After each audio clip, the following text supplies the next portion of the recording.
Well, we haven't talked about Project FC3 in quite some time. Our next video was supposed to be a big turbo kit, but that kit got kind of put on hold because PRL no longer makes it. So, Skunk2 has come out with this shiny new intake manifold since we originally planned that video. Let's put it on and see what it does.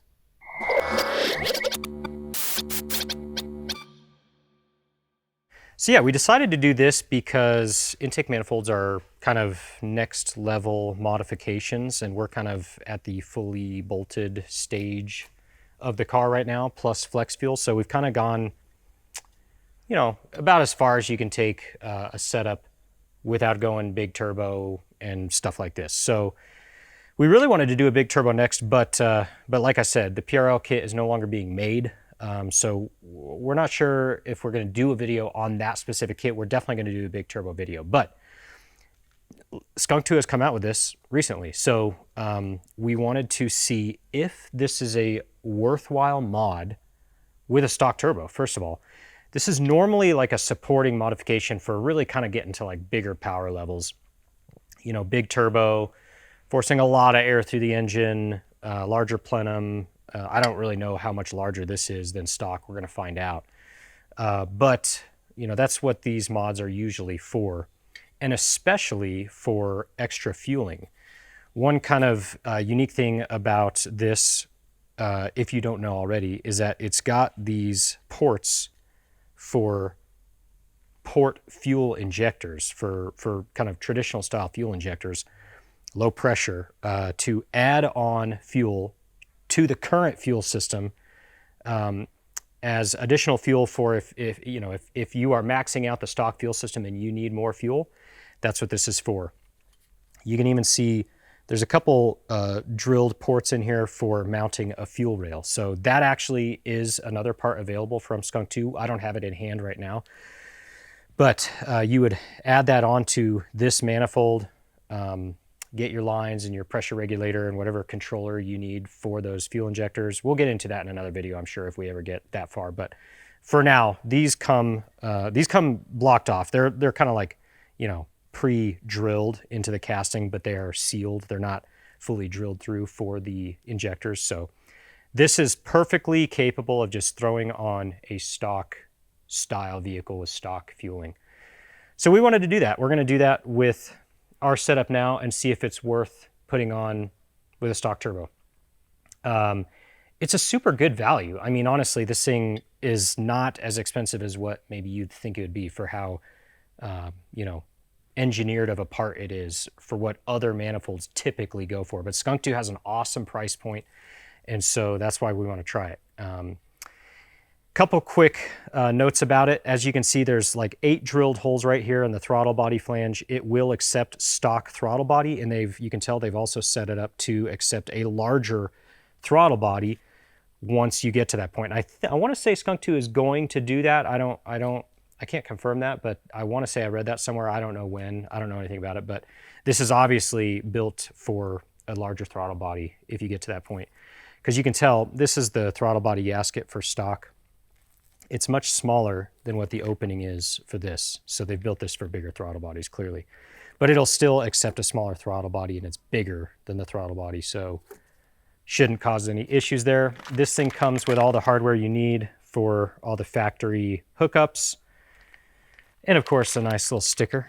Make sure people know you have a Skunk2 intake manifold. So anyway, the first thing we need to do in order to see if this works is get a baseline of where the car is right now. So again, we have a PRL cold air intake race MAF system on the car right now. Stock inlet pipe still. We have a Mishimoto intercooler, Mishimoto piping. We have AFE downpipe and front pipe setup, and a Remark exhaust. We've tested so many different parts on the car, especially exhaust. But that's what the car currently has on it right now. So as long as we get a good baseline, you know, we'll be fine to see what the delta is between this and where it stands right now. So car is strapped down to the dyno. We're going to get that done right now. And after that, we'll get going on install. All right, this is baseline pre-intake manifold.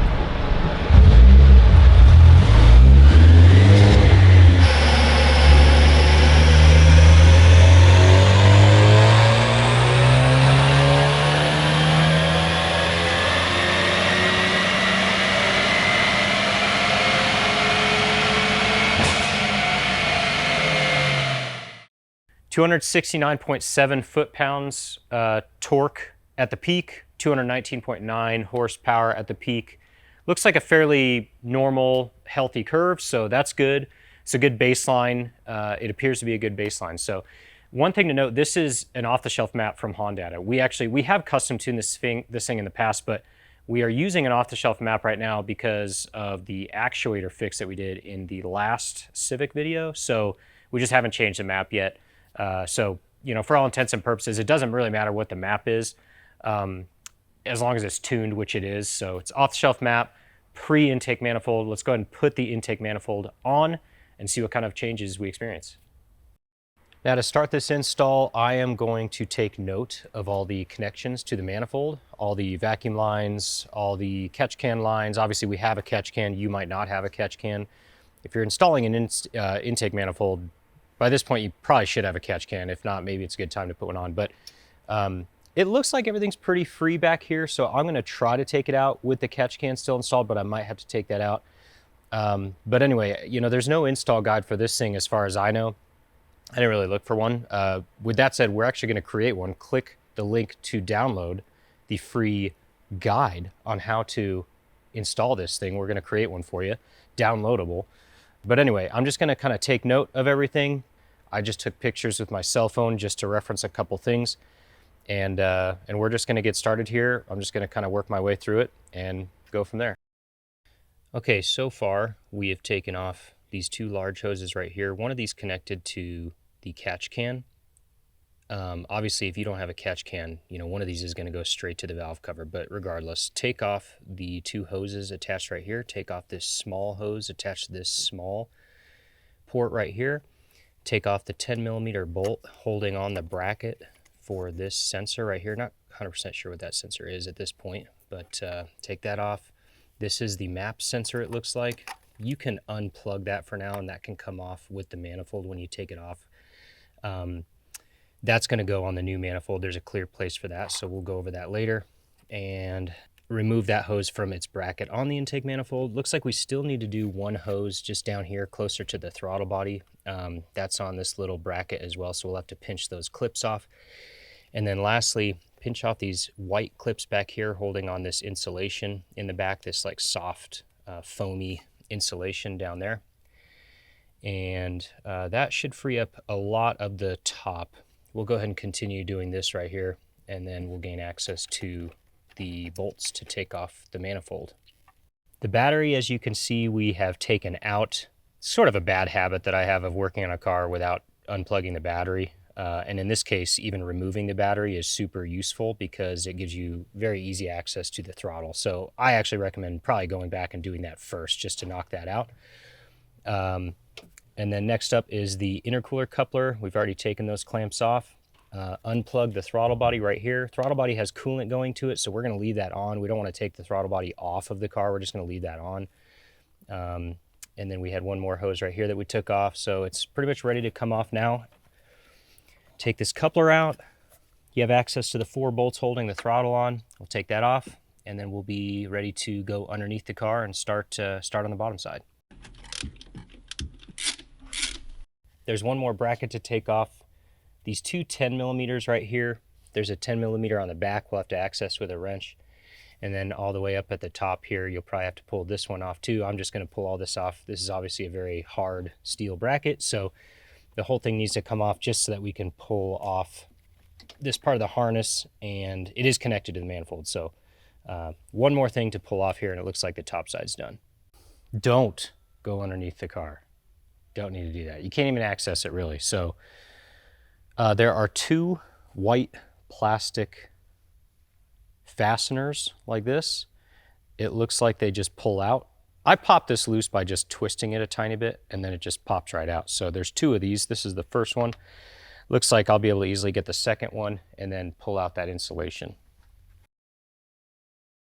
I think it's time to take off the manifold now.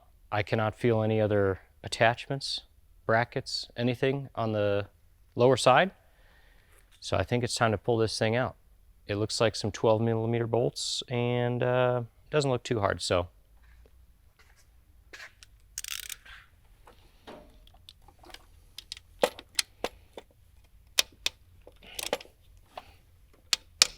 After you kind of fiddle around with the manifold, get it vertical, and then you can pull this thing right out, just like that. You can see this thing is just, I mean, there's not much to it. So yeah, just to show you guys kind of the comparison. This is the map sensor. That's what's most likely going to go right here. You know, you can see, like, I mean, this is the plenum. It's obviously very, very small, which is good for like torquiness and stuff. But the plenum here is much smoother, much bigger, more round. You got these two ports right here that these are going to mimic. It looks like this one is going to move over to here. Obviously, we're just sticking with the stock throttle, which is the same as the intake manifold size, but there's plenty more room to be had if you want to do big turbo, big throttle, and get a little bit wild. Pretty cool stuff. Before we put the manifold in the car, a couple quick tips or pointers or suggestions. All these fittings are secured and fastened. It looks like the two larger, like 3/8 size fittings go right here. There's a vacuum hose that goes to the, I think it's like the evap system, the Purge solenoid valve that sits normally right here on the factory intake manifold, but this one is not drilled. However, they do have, you know, several drilled holes down here, and this is how we figured it would be configured. Each of these three is plugged. Those are all extra, it appears. Skunk2 sent the kit with this straight fitting. We actually swapped to a 90 degree so that that line can sweep down in between the runner and just plug right into it, instead of having to loop back up. You know, maybe we'll find out why they gave us a straight. I don't really know. But we just kind of assumed that might be a better option. So just something to consider. You could probably still use what they gave you, but we're going to do that instead. Lo and behold, I didn't look hard enough. Skunk2 has some install instructions, but they're very, I mean, they're pretty vague. It's pretty short. It doesn't go in depth. It does give us the torque value of the bolts and the nuts that fasten the manifold to the head of 18 pound-feet. So that was helpful. And then the last thing is, it appears that we're just going to use this spacer gasket. This is different than a normal gasket, you'll notice, and it's mainly so that it keeps the intake manifold cool or cooler than it would be if it was attached to the head, because it's aluminum, not plastic, so it's going to heat up a lot. So this is going to help with that and also be the gasket. So let's go ahead and put this thing on. Make sure you clean this thing. Skunk2 actually suggests that you clean this thing with soap and water. I would imagine that's just to get any, you know, manufacturing chemicals, oils, shavings out of there, just as a last final measure to clean it. So we did that as well. And then this hose right here, this is new hose that we got. The factory hose that comes from this valve is not long enough to reach down here where we're putting this fitting, so we got some new hose. This is 3/8 inch ID, and so we'll make sure to plug that up and cut it to the appropriate length. Let's see how easy this goes in.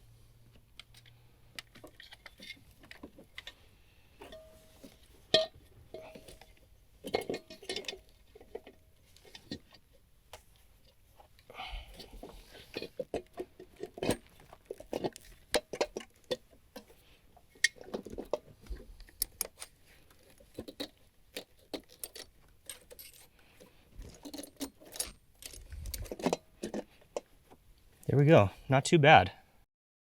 All right, the 2-port solenoid that's connected to the blow-off valve is kind of hanging out down here. We took the bracket off, and this is just kind of hanging out down here. I'll probably fasten that down later in a more convenient, nicer placed area, but this is just kind of where it's at for right now. And the fitting coming off the left side of the back of the manifold, you know, is where that other line coming off that 2-port solenoid goes. So that's all hooked up. Here's our catch can setup. Like I said, you might have a different setup, but you know, this goes to the intake manifold, and then the other side goes to the valve cover. This goes to the brakes. Here is the fuel line and the clamp to hold it down right here. The 2 bolts underneath the manifold that fasten it to the head, I'm not going to lie, the left one over here on the left side of the engine when you're looking at the car from outside is a doozy. It is very difficult to get in there. The top 3 are fairly easy. We had to file down the bottom side of the map connector so that it slid onto the map sensor and clicked, because the intake runner was kind of in the way and the plastic didn't want to slide against it. So we kind of filed that down just a little bit and that helped it go right on. So that's pretty much it. Manifold is all done. We just need to put the throttle body on now, then the coupler to the intercooler piping, battery, and it looks like that's about going to do it. So we're close. All right, so the bad news here is that upon trying to put the throttle body back on, the coolant lines, the factory coolant lines will not stretch far enough to where the intake manifold kind of puts the throttle body. They kind of drag it to the back of the car a little bit further than where it was before. So Skunk2's instructions actually say to take off the throttle body and cap the coolant lines temporarily, but it doesn't mention anything about getting new lines that are longer or recirculating the coolant lines. Throttle is out. As you can see, these are the 2 coolant lines we had to take off. When you do this, make sure you use some clamps that you can keep on the coolant lines to keep coolant from dripping through the engine bay. We put a couple towels underneath there just to collect that. Looks like it's not dripping at all, so that's really nice because I hate big coolant messes. It's a little bit dirty in here, so we're going to take the opportunity to clean the throttle up a little bit. And like I said, we're going to take the 2 hoses that were plugged into here and just bypass the throttle body, just connect those 2 hoses together so coolant is running through those hoses, and then we'll fix that up later. Throttle body is back on the intake manifold. That took me a little bit of time. So as you can see, this is all buttoned up, but the throttle body is back on. We ended up just plumbing the coolant to the throttle body. I didn't have the right hose. I had to make a trip to the store to get a piece to bypass the coolant anyway, so I just ended up buying hose so that I could plug it in the right way and I don't have to do it again. So anyway, 5/16 hose, plug it back into, I had to lengthen it, get new hose, lengthen the coolant lines to the throttle body because the plenum is kind of pulling the throttle body back and a little bit, out on the bottom. So that's plugged back in. The harness fits tightly between the throttle body connector and the coupler to the throttle body. Kind of tucks nicely in there. The heater hoses, the throttle was going to hit the heater hose bracket on the back side. And so I took that out. I had to take that out. And this left hose sits nicely in there. It's not rubbing against anything. This right hose I kind of tucked back up underneath the metal bracket that the white bracket that was holding the hoses was clipped to. It's now hidden underneath that metal bracket. And so I'll have to monitor that, just make sure it's not rubbing the hose too much, but it seems pretty solid. Otherwise, this ECU bracket that we took off to get some flexibility, or harness bracket, it's all put back together. Everything looks pretty solid. Batteries on, couplers on. It was pretty straightforward once the throttle got on there. The throttle was a little tricky to put on, so that took up a little bit of time. So we're going to move to the dyno now, and of course, we're going to finish the install. We're not done yet with the Skunk2 badge on the plenum. What would this install be without this thing? I mean, it does look cool in the engine bay, so put that on, get on the dyno. First pull on the Skunk2 manifold. Let's do this.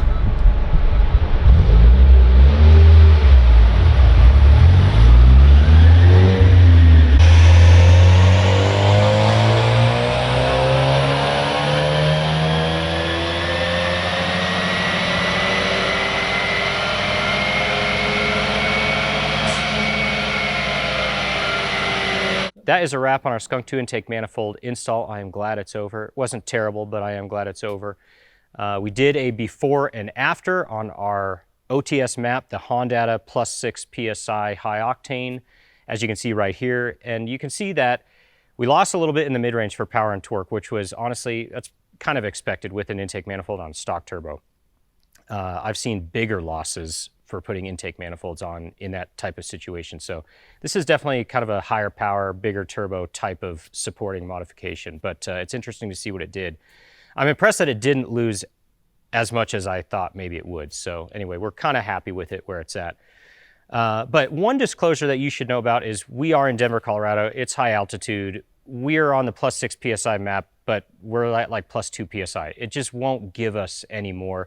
We could do the +9 PSI map. It would be the same result. We can't see any more boost here without custom tuning. So, you know, from a back-to-back standpoint, the curve is similar. That's what we were looking for. But we decided to get our custom tuning dialed in with Alan because the car was on the dyno. So why don't you go ahead and tell us what happened there? I tuned it. Yes. Mr. Allen. Rats. It has been a while since we have touched this car tuning-wise. It's been on an off-the-shelf, or what is essentially an off-the-shelf map for a long time. But I was able to get in there, and we were able to see some pretty big torque gains. Here is the before and after from the custom tuning, and you can see we picked up to 284 foot-pounds of torque from 272, which is a pretty decent gain on 91 octane. And then we're up to 230 horsepower over the 216 that the OTS map gave us. But the real star is in the top end, where you can see there's a massive gain up there in the 6,000 RPM range over the OTS map, where it was kind of falling away more. So I'm really happy with the results. I can't really say that the intake manifold allowed for any more than it would have with the custom tuning, because I didn't have the custom tune on before that. I think the results would have been pretty similar, speaking between the before and after on the OTS versus a before and after with the custom tune. But either way, JP says I'm going to be doing a lot more Civic tuning in the future. So I'm looking forward to that. I love these cars, and that is all I have to say about that right now. So JP, want to end us out on this one? You know the deal. Like, subscribe. It helps us out. It helps you out. Let's generate more content together. Thanks for watching. Catch you next time. You guys are such losers.